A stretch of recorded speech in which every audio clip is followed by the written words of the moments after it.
In this video, I'm going to show you how to turn on one-hand keyboard on your iPhone. So you want to go into settings, guys, and click on general. Under general, scroll down and you should find keyboard.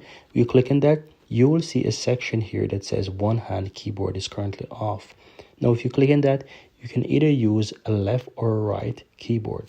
Now, before I turn this on, I'm going to go ahead and just simply open up my browser here. I'm just going to go ahead and pretend like I'm about to type something. So as you can see right here, it is showing, for example, the full size keyboard.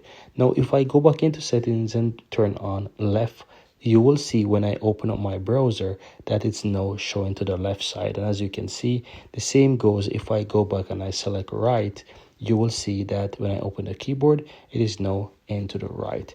And so that's how you can easily go ahead and turn on the one-hand keyboard on your iPhone. Very easy and very simple, guys.